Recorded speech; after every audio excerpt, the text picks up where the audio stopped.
I've coached powerlifters to state, national, and world records from first meet all the way to elite.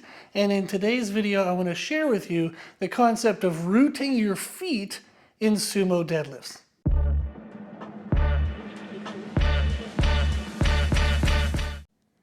One of my advanced powerlifting clients, she recently set a world record for bench press.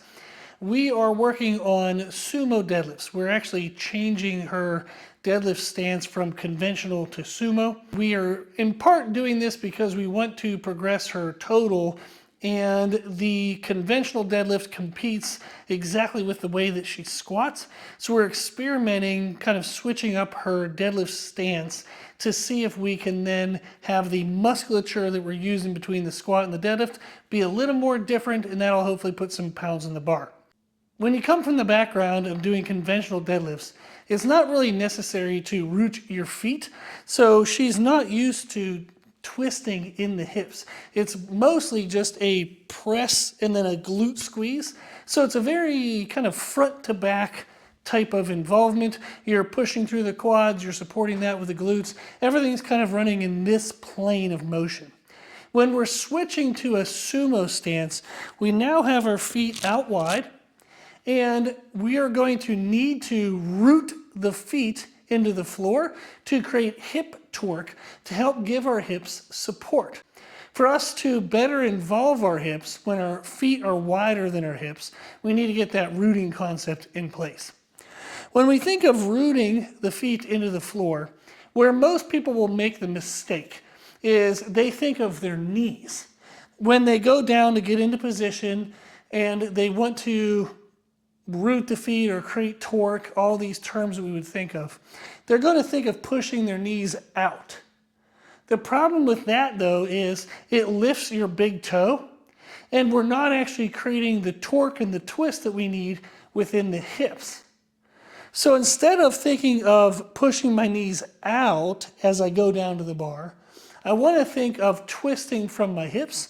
So if I think of my muscles right here and I want to twist my knees out, that is, instead of pushing my knees, I want to think of twisting. Where you're going to be able to get better clarity, mind-muscle connection, is when you think of twisting from the hips, we don't want to actually pay attention to what the knees are doing. We want to pay attention to what our feet are feeling. Meaning, when I rotate from my hips, I should be able to feel the heel of my foot kind of wedge harder into the ground. I then want to push my big toe down into the ground, and I'll feel my pinky kind of wedge into the ground as well. So you're going to think of those 3 points of contact: your heel, your big toe, and your pinky toe. Now, you can practice this just standing above the bar, bend your knees a little bit, and just twist through the hips. And you're going to feel that sensation in your feet. You're going to feel the inside edge of your heels pushing harder into the ground. You're going to feel your pinky toes pushing harder into the ground. And then you want to think of pushing your big toe down into the ground. So I'm going to twist and push my big toe down. Twist and push my big toe down. I'm actually getting a cramp in the arch of my left foot, and that's totally fine. That's a sign that I'm actually doing it correctly. Also a sign to strengthen those muscles. But that is the sensation we're looking for, is I'm going to be twisting from my hips, pushing my big toe down into the ground. My knees happen to rotate out, but that's not my focus.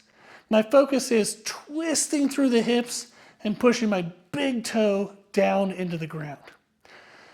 When we set this up for the lift, I don't want to actually do all that, getting the twisting in place and get everything set up here, because once my hips are twisted, my big toes into the ground, my hips are locked. I can't really bend or move anything. My glutes are flexed, everything's flexed and holding my hips in position. Remember, we're doing that twisting to create the stability and support in the hips. So if I twist up here, I'm going to create that stability and then not be able to move. So what we want to do is we want to relax those muscles a little bit. You can have them slightly turned on so that way you're feeling them. And then you want to come down and grab the bar And then once you're in place, we then want to think of maximizing that feeling of twisting through the hips and shoving our big toe down, as I also think of pulling up on the bar. So this is a term typically referred to as pulling the slack out of the bar. So I'm going to be pulling on the bar through my posture, just trying to lift my chest and pinch my lats, lift my chest and pinch my lats. I'm going to be doing that while I'm also twisting the hips in place. So hands on the bar, make sure the bar is nice and close to your shins. I'm now going to simultaneously at the same time think of twisting through my hips while I lift the chest and pinch my lats. The bar right now is actually off the ground. That's how tight we want to get. We want to get so tight that in the process of getting that tightness, we can actually lift a weight that would be, say, roughly about 50% of our 1 rep max. If you're at a light enough weight, the bar will actually come off the ground. When you watch really big, heavy lifters, guys that can do 800, 900, 1,000 pounds, you'll notice the bar would bend, especially if they're using a deadlift bar. The inside plates would actually start to come off the ground. The outside plates are actually still touching the ground, but the inside plates are starting to come off the ground during their setup. It's pretty amazing, actually. But that's how much torque and tightness we need to get within the body. So again, what I'd look to do is hands on the bar, make sure the bar is close to my body. I want to, at the same time, start to twist through my hips, lift my chest and pinch my lats. That's going to bring my hips closer to the bar. So once I'm in place, I now would continue to lift my chest, pinch my lats, and start to push through the floor and finish the lift. So at a normal speed, it would all look like one motion. So that's the concept that I'm working on with that elite powerlifter to help her get even more elite, is the concept of rooting the feet. And remember that in order for us to do that, it comes from the hips.